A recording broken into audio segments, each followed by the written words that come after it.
नमस्कार साथियों, अब कैसे हैं? अच्छे होंगे, सकुशल होंगे। जी हाँ दोस्तों, आज हम चर्चा करेंगे कि ये कौन से श्राप के कारण माता सीता को गर्भ अवस्था में भगवान राम से अलग होकर वनवास में रहना पड़ा था। भगवान राम ने माता सीता को घर से निकाल दिया था जब वो गर्भवती थी। आप सोच रहे होंगे कि भगवान राम ने गलत किया, मगर ऐसा नहीं है। आपको बताते हैं कि ये माता सीता के कर्मदंड थे, जिनकी वजह से उन्हें वन में जाना पड़ा। माता सीता को गर्भ अवस्था में वन में जाना पड़ा था, इसमें दोष किसी का नहीं था, बल्कि माता सीता का स्वयं का था। पुराणों में लिखा गया है कि जब माता सीता 5 वर्ष की थी, तब वह अपनी सहेलियों के साथ बगीचे में खेलने गई थी। वहीं एक पेड़ पर तोती बैठी हुई थी और वो अपने तोते से राम कथा सुना रही थी।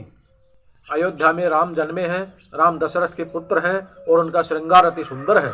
यहाँ जनकपुरी में धनुष तोड़कर राम सीता से विवाह करेंगे। तोती को यह कहानी इसलिए मालूम थी क्योंकि तोती और तोता वाल्मीकि जी के आश्रम में रहते थे, जहाँ रोजाना वाल्मीकि जी अपने शिष्यों को राम कथा सुनाते थे। इस तोती ने राम कथा बहुत सुनी थी और रट भी ली थी। इसके बाद वो तोती और तोता जनकपुर आकर बस गए।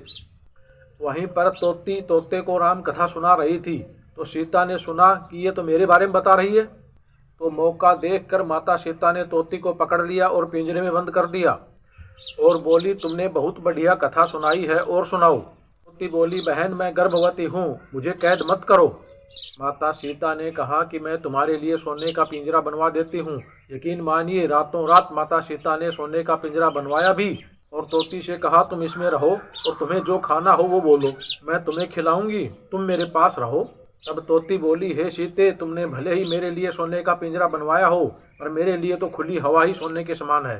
तभी तोती गिड़गिड़ाते हुए बोली कि हे बहन, मैं तुम्हारे सामने हाथ जोड़ती हूँ, मुझे बंधन से मुक्त कर दो। मगर उस समय माता सीता निर्दयी और स्वार्थी बन गई, जिसके चलते वह तोती बेचारी तड़प तड़प कर मर गई। उस समय तोती को मरा हुआ देखकर उस तोते ने माता सीता को श्राप दे दिया कि हे सीते, तुमने मेरी पत्नी को गर्भ अवस्था में मुझसे अलग किया है। जाओ, तुमको मैं श्राप देता हूँ कि जब तुम गर्भवती होगी तो तुमको भी तुम्हारा पति खुद से अलग कर देगा। जी हाँ दोस्तों, यह बात पद्म पुराण में लिखी हुई है कि उस तोते ने ही माता सीता को श्राप दिया था। इसका परिणाम यह निकला कि वही तोता इस जन्म में धोबी बनकर आया और उसी धोबी के कहने से राम ने सीता को त्याग दिया। इस जगह ना तो दोष धोबी का था और ना ही भगवान श्री राम का, मगर ये तो माता सीता का कर्मदंड था, जिसने उसे खुशी खुशी स्वीकार भी लिया था।